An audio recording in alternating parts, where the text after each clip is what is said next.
لو أنزلنا هذا القرآن على جبل لرأيته خاشعا أنزلنا هذا القرآن على جبل لرأيته خاشعا أنزلنا هذا القرآن على جبل لرأيته خاشعا متصدعا من خشية وتلك الأمثال نضربها للناس لعلهم يتفكرون.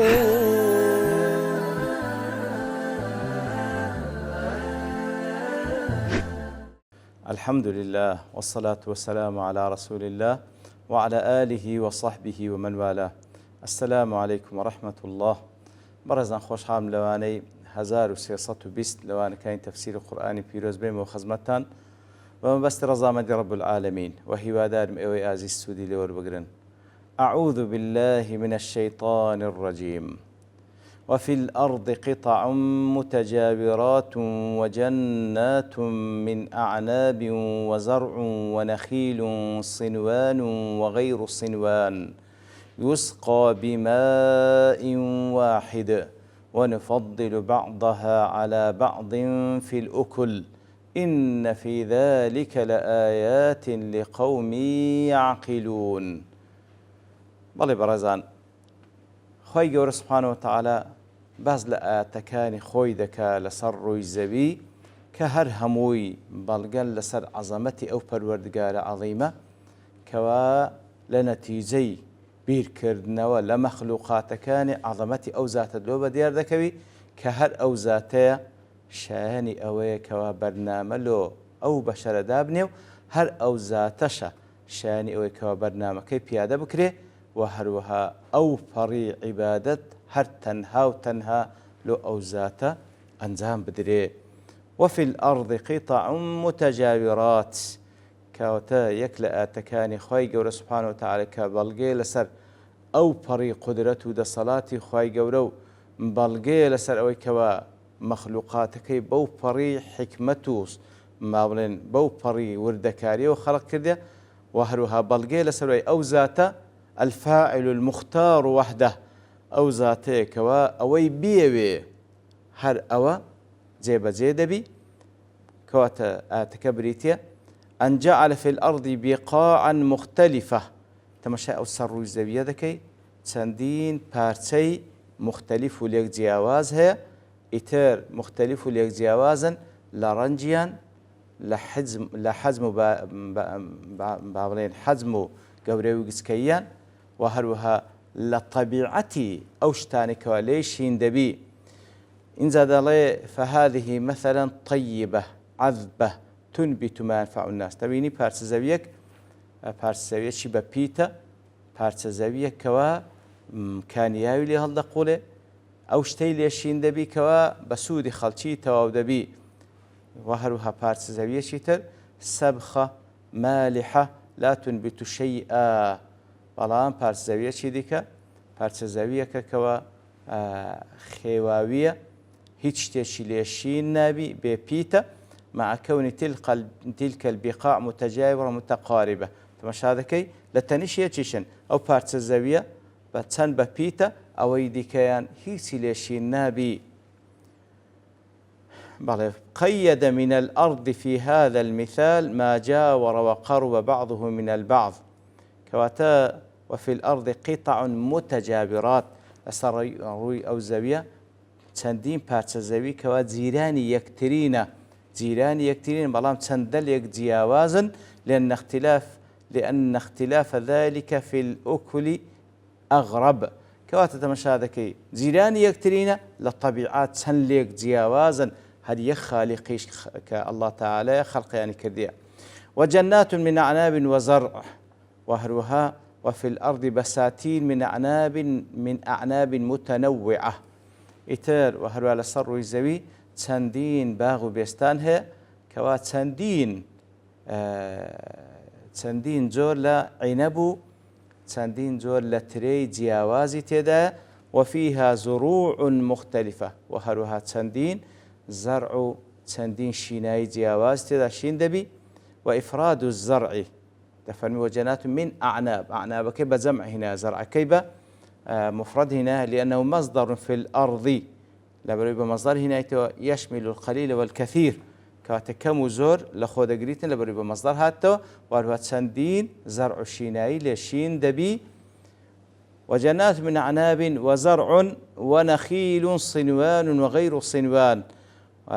ونخيل ديار غير نخيل بكل تفسير السعدي دلتن كونخيل دار خرما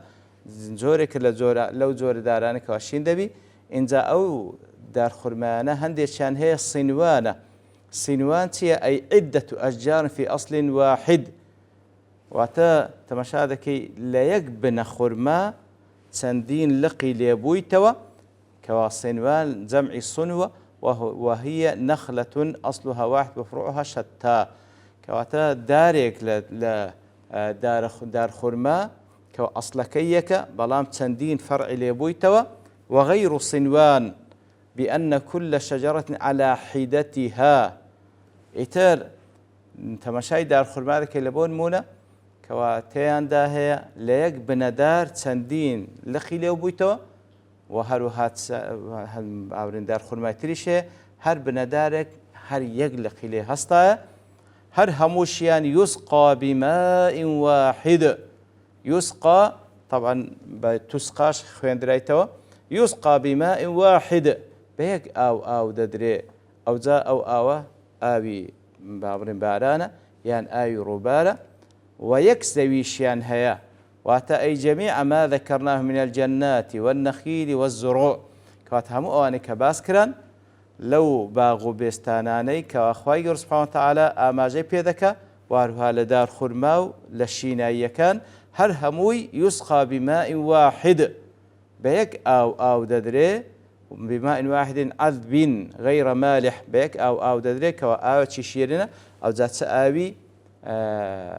آوي بارانيان آوي روباركانا هر هميان ليك خاكو بيك آوش أو ددري بلام تمشادكي ونفضل بعضها على بعض في الأكل بلام فتتفاضل قدرا وشكلا ورائحة وطعمة سبحان الله كواتا تمشادكي ليك خاكن بيك أو ددرين إنزا لبروبوم جياوازيان هي هندق لهندق أو زال للشكل الشيوان لبونيان ياخذ لتاميان جياوازا ونفضل بعضها على بعض في الأكل أكل قرئ بضم الهمزة والكاف وتسكينها بأكل هاتية وهو ما يؤكل أو دخل وهو هذا الثمر والحب كواتأويكا وكبربومة أو الدنكي لدردسي إتر تمشادكي هموي لسر يك زاوية بيك آوش أو ددري لتنشيتشن بلام لبروبوم خواهي قد فرمي جياوازا لشكليان لبونيان لتاميان ونفضل بعضها على بعض في الأكل وكذا تفسير سعيد له لونا وطعما ونفعا ولذة هم لرنجيان جياوازيها هم لتاميان هم لنفع بابرين إسفادان هم تامكيان كوا لي ذكري فهذه أرض طيبة تنبت الكلأ والعشب الكثير والأشجار والزروع تمشادك بارسزاويك من هي كات بارسزاويك شبه بيتا تندين جوجيا وتندين دارو تندين ميوزات وتندين شينايلي برهمدي وهذه أرض تلاصقها تمشادك بارسزاويك كوا عين زيراني أو لا تنبئ كلأ ولا تمسك ماء بارسزاويك لثنيشتوا هيتي ليشين نابي وهروا آوج لخونا أجري وهذه تمسك الماء ولا تنبت الكلأ لبارسزاوية شيديكش أو لخوي دقري بلام هيتي ليشين نابي وهذه تنبت الزرع والأشجار ولا تنبت الكلأ بارسزاوية شيديكش تنها شيناي وداري ليشين نابي جوجياي ليشين نابي وهذه ثمرة حلوة وهذه مرة تمشاركي أو داركي بركي شيرنا أو تريان طالة وبين ذلك إتر أو هابوش ولا تنجديكن أو ذات مشاركة أو هم متجاوزيان هي فهل هذا التنوع في ذاتها وطبيعتها أو هم التنوع جاوازيك ولا صروا يزويه هل بطبيعة خوي وهاتيا أم ذلك تقدير العزيز الرحيم يعني تأهمي بأندازي ذاتك كوا أندازي لدانا كوا أو ذات العزيزة بتوانا وبدأ الصلاة أو بر رحمتي شهية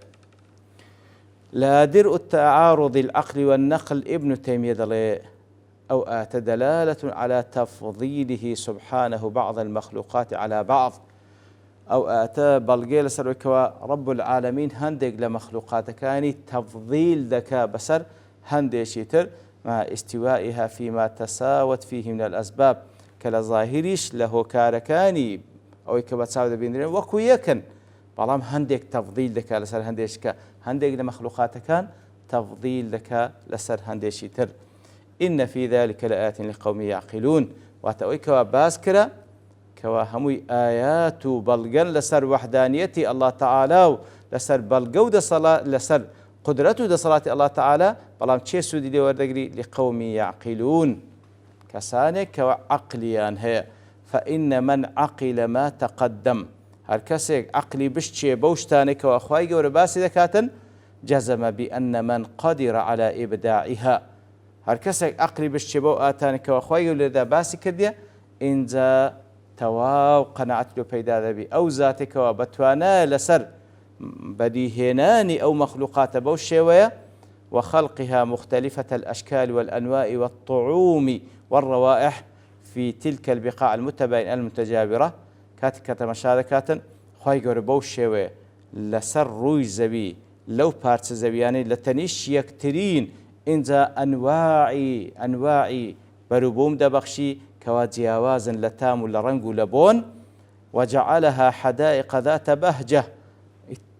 ئیتر چەندین حەدیقە و چەندین بێستان و باغی پڕ لە جوانی پێشکەشمان دەکا ئەو زاتە قادر على إعادة ما أبداه کاتە ئەو زاتە کەوا ئەوە توانا و دەسەڵاتی کە بە چای خۆمان دەیبینی